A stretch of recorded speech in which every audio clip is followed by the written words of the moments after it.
কি ব্যাপার? বাবা মেয়েতে কি খোশ গল্প করা হচ্ছে শুনি? কাজে যেতে হবে না বুঝি? তোমার মেয়ের নাকি নতুন জামা লাগবে গিন্নি। এখন তো কাজও নেই। কিভাবে ওর জন্য নতুন জামা নিয়ে আসি বলো তো? ছুটকি, তুই এখন নতুন জামা নিয়ে কি করবি শুনি? বাবার অভাব কবে বুঝতে শিখবি শুনি তুই?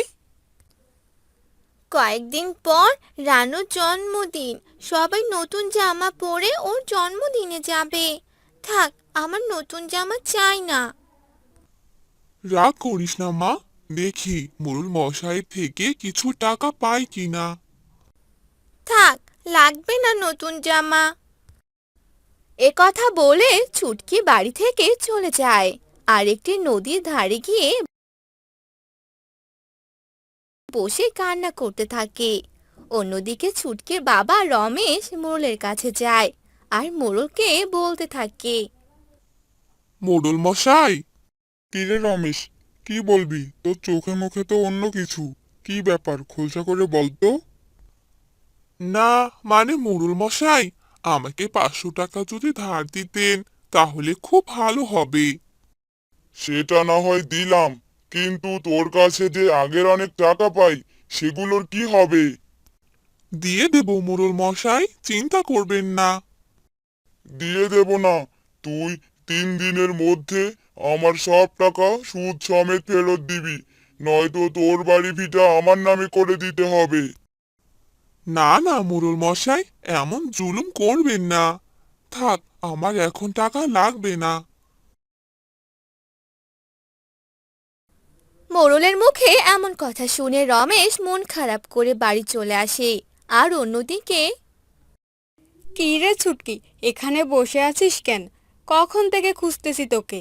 খেলতে যাব, চল। না, আমি খেলতে যাব না, তুই যা। কেন রে, কি হয়েছে?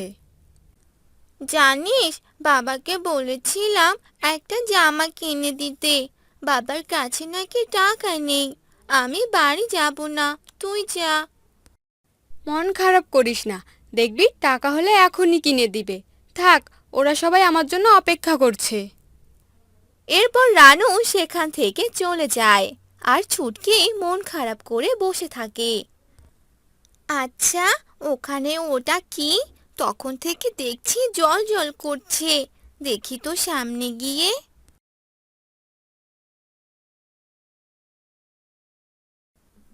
ও মা, এ তো দেখি একটা লিচু গাছ। কিন্তু এই লিচু গাছটি এমন জলজল করছে কেন? যাই, এই ছোট্ট গাছটি নিয়ে বাড়িতে যাই।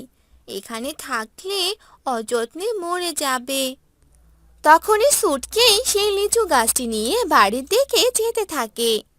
কি গো, এমন মন খারাপ করে বসে আছো কেন? কি হয়েছে?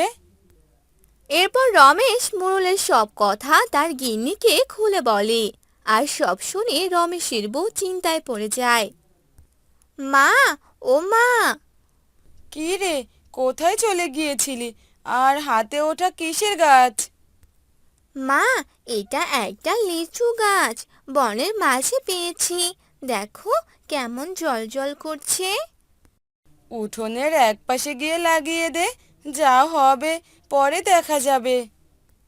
আচ্ছা মা, যাচ্ছি।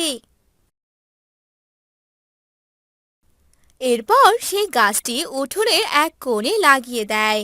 আর এভাবেই সেই দিনটি কেটে যায়। পরদিন পরদিন তোর বাবা সেই কখন গেছে কাজ করতে? কে জানে কোনো কাজ পেলো কি না। তখনই সেখানে রমেশ চলে আসে আর বলে। না গো গিন্নি, কোনো কাজ পেলাম না, কিন্তু বাইরে বেরিয়ে এসো। কেন বাবা, বাহিরে কি আছে? তারা সবাই মিলে বাহিরে বেরিয়ে আসে আর দেখে ছুটকির কালকে যে ছোট লিচু গাছ রোপণ করেছিল তা আজ অনেক বড় হয়ে গেছে। আর তাতে থোকায় থোকায় লিচু পেকে আছে। কি অবাক কাণ্ড! কালকেই তো এত ছোট একটি গাছ ছুটকি নিয়ে এলো। ভগবান আমাদের উপর মুখ তুলেছে এসে। যাই, কিছু লিচু বাজারে বিক্রি করে দিয়ে আসি।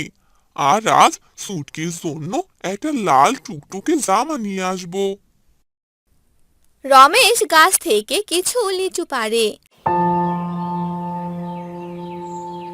আর একটু পর লিচুগুলো বাজারে নিয়ে গিয়ে বিক্রি করে। ছুটকির জন্য জামা কিনে নিয়ে আসে। আর এভাবেই লিচু বিক্রি করে রমেশের সংসার খুব ভালোই কাটছিল।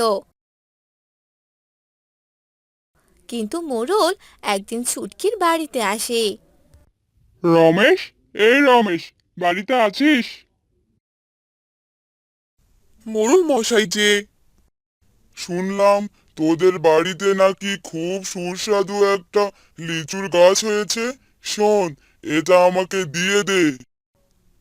এটা আপনি কি বলছেন মোড়ল মশাই? আমি আপনাকে দিতে পারবো না। গিন্নি, ও গিন্নি, ঘর থেকে টাকাগুলো নিয়ে এসো তো।